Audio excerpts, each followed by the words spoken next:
జొన్న పిండితో హెల్దీ రెసిపీని చూపించబోతున్నాను.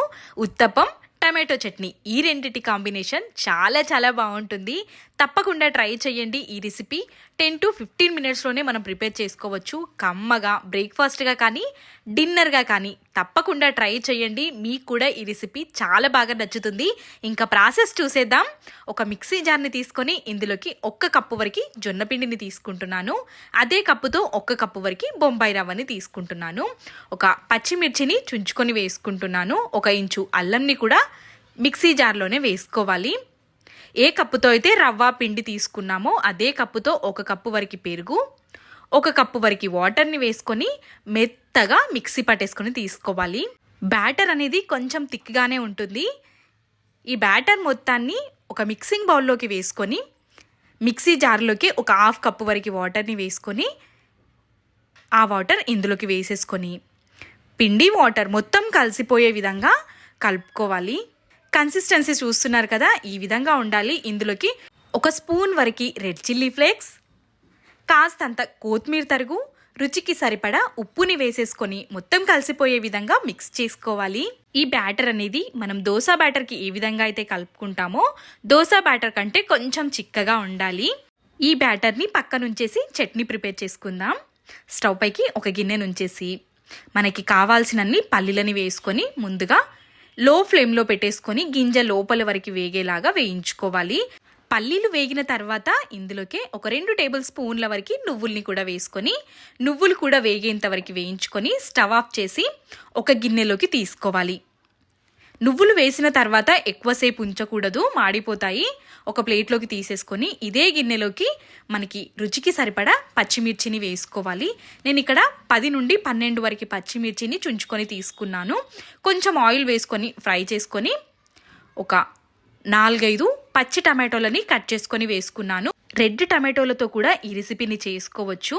టమాటో కొంచెం మెత్తబడేంత వరకు మూతని కవర్ చేసి ఒక 2 నిమిషాలు వదిలేసామంటే టమాటా కొంచెం సాఫ్ట్గా అవుతుంది. మొత్తం ఒక్కసారి మిక్స్ చేసేసుకొని నేను ముందుగానే కాస్తంత చింతపండుని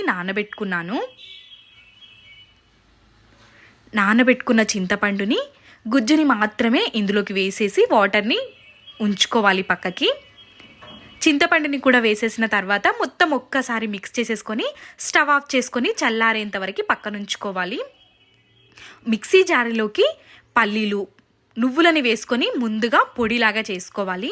తర్వాత మనం వేయించుకొని పెట్టుకున్న టమాటోలు, పచ్చిమిర్చి, చింతపండుని వేసేసి ఒక 4-5 వెల్లుల్లి రెబ్బలు, 1/2 టేబుల్ స్పూన్ వరకు జీలకర్ర, రుచికి సరిపడా సాల్ట్ వేసేసుకొని మనం చింతపండు నానబెట్టుకున్న వాటర్ని కూడా వేసేసి మెత్తగా మిక్సీ పట్టేసుకొని తీసుకోవాలి.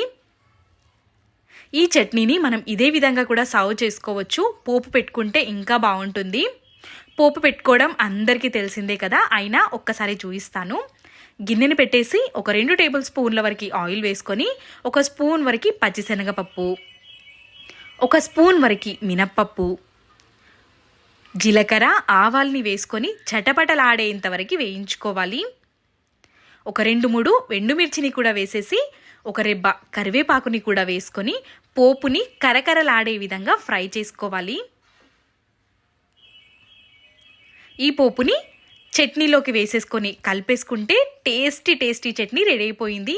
ఈ చట్నీని ఉత్తప్పంతోనే కాదు అన్నంలోకి తిన్నా సూపర్ టేస్టీగా ఉంటుంది. ట్రై చేయండి, చాలా చాలా బాగుంటుంది. ఉత్తప్పం ఈ చట్నీ కాంబినేషన్ అయితే అద్దుర్స్ అసలుకి. ఇప్పుడు మనం ఉత్తప్పం వేసేసుకోవడమే. పిండి కన్సిస్టెన్సీ ఈ విధంగా ఉంది కదా. మీకు ఇఫ్ ఇన్ కేస్ లూజ్గా అయితే కాస్తంత జొన్న పిండిని వేసుకొని కలుపుకోండి. మనం ఉత్తప్పం వేసే ముందు ప్యాన్ వేడిగా ఉండాలి. 1 స్పూన్ ఆయిల్ వేసి క్లీన్ చేసుకున్న తర్వాత దోశ బ్యాటర్ని వేసుకోవాలి. 2 గరిటెల వరకు పిండి వేసుకొని స్ప్రెడ్ చేయాల్సిన అవసరం లేదు, అదే విధంగా ఉంచేస్తే సరిపోతుంది. పైనుంచి కూడా 1 స్పూన్ వరకు ఆయిల్ సైడ్స్కి వేసేసుకొని మంచిగా కాల్చుకొని తీసుకోవాలి. మీడియం ఫ్లేమ్లో పెట్టుకొని కాల్చుకుంటే జొన్న పిండి కదా కాస్త టైం పడుతుంది కాబట్టి మంచిగా ఓపికతో మంచిగా కాల్చేసుకొని సర్వ్ చేసుకోవడమే. 2 సైడ్లు కూడా మంచిగా కాల్చుకొని తీసుకోవాలి, అప్పుడే రుచిగా ఉంటుంది. జొన్న పిండితో చేసుకున్న ఏ రెసిపీ అయినా హెల్దీ రెసిపీయే. మన ఛానల్లో జొన్న పిండితో చేసిన మరెన్నో రెసిపీస్ ఉన్నాయి, తప్పకుండా ట్రై చేయండి. అన్ని దోశల్ని ఇదే విధంగా వేసేసుకొని తీసుకోవాలి, ఎక్కువ టైం పట్టదు. తక్కువ సమయంలోనే మనం ఈ రెసిపీని ప్రిపేర్ చేసుకొని కమ్మగా ఆస్వాదించవచ్చు. నాకైతే ఈ రెసిపీ చాలా బాగా నచ్చింది. ప్రతిసారి దోశలకి బదులుగా నేను ఇన్స్టెంట్గా ఇదే చేస్తూ ఉంటాను మా ఇంట్లో బ్రేక్ఫాస్ట్గా. మా ఇంట్లో వాళ్ళకి కూడా చాలా బాగా నచ్చుతుంది. మీకు కూడా ఈ రెసిపీ తప్పకుండా నచ్చుతుంది అనుకుంటున్నాను. Chutney uttapam best combination recipe, తప్పకుండా ట్రై చేయండి. మీకు ఎలా కుదిరిందో మీ వాల్యుబుల్ ఫీడ్బ్యాక్ని కమెంట్ సెక్షన్లో తెలియచేయండి. ఇలాంటి మరెన్నో రెసిపీస్ కోసం నా ఛానల్ని సపోర్ట్ చేయండి. ఈ వీడియో నచ్చితే తప్పకుండా ఒక లైక్ వేసుకొని మీ ఫ్రెండ్స్ అండ్ ఫ్యామిలీ మెంబర్స్కి షేర్ చేయండి. Thanks for watching.